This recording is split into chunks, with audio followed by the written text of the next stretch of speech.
The moment you've all been waiting for. The Tinder Box by Hans Christian Andersen. Part 3. The Gripping Conclusion. Now, where was I? One of the old court ladies had to watch at the princess's bedside the next night to see if it really was a dream or what else it might be. The soldier longed dreadfully to see the beautiful princess again, so the dog came in the night and took her off and raced off as hard as he could. But the old lady in waiting put on water boots and ran after him just as fast. And when she saw them disappear into a big house, she thought, "Now I know where it is." And she drew a large cross on the door with a bit of chalk. Then she went home and got into bed, and the dog came back too with the princess. But when he saw there was a cross drawn on the door where the soldier lived, he too took a bit of chalk and put crosses on all the doors in the whole town. And that was clever of him, for now the lady in waiting couldn't find the right door, since there was a cross on every one of them. Early in the morning, the king and queen and the old lady in waiting and all the officials came out to see where it was the princess had been.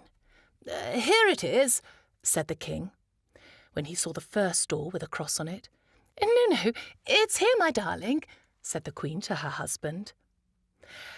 No, it's here. No, it's here. No, here," said everyone.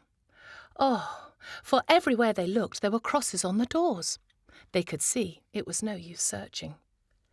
The queen, however, was a very clever woman who knew more than just how to drive in a coach. She took her large gold scissors and clipped a big piece of silk into bits.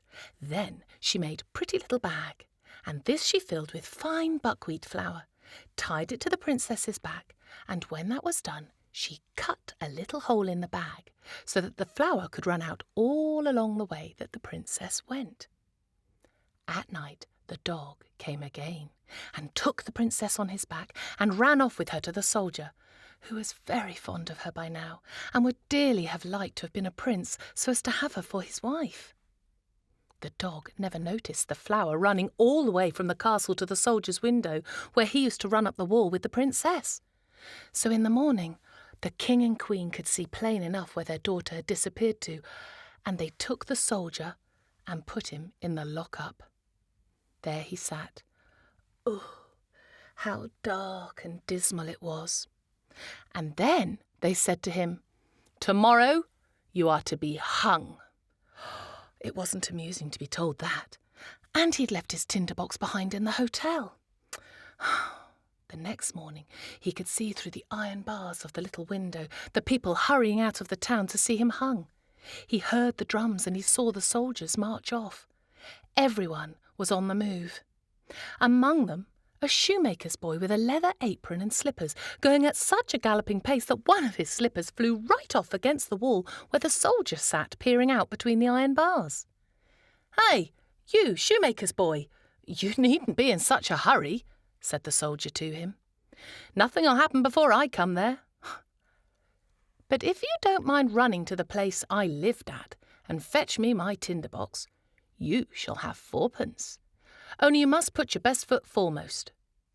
The shoemaker's boy wanted the 4pence, so he darted off to get the tinder box and gave it to the soldier, and now we shall hear what happened. Outside the town, a great gallows had been built, and around it stood the soldiers and many hundred thousands of people. The king and queen sat on a splendid throne straight opposite the judge and the whole privy council. The soldier was already on the ladder, but just as they were going to put the rope around his neck, he said that as a criminal was always allowed, before he underwent his punishment, to have one innocent wish granted him, he would dearly like to smoke one pipe of tobacco. It would be the last pipe he smoked in this world.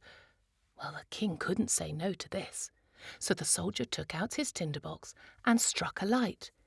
1, 2, 3, and there were all the dogs, the one with eyes as big as teacups, the one with eyes like mill wheels, and even the one with eyes as big as the round tower.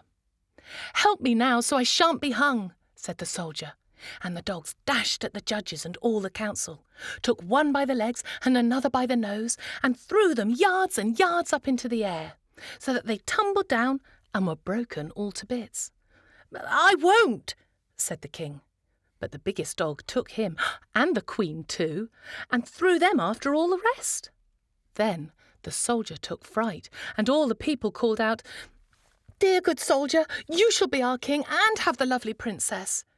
So they put the soldier into the king's coach, and all three dogs danced in front and shouted, "Hurrah!" And the boys whistled on their fingers, and the soldiers presented arms. The princess was brought out of the copper castle and made queen, and very much pleased she was too. The wedding lasted 8 days, and the dogs sat at the table and made great eyes. And there you have it, my friends, the end of the Tinder Box. I hope you enjoyed it. Goodbye.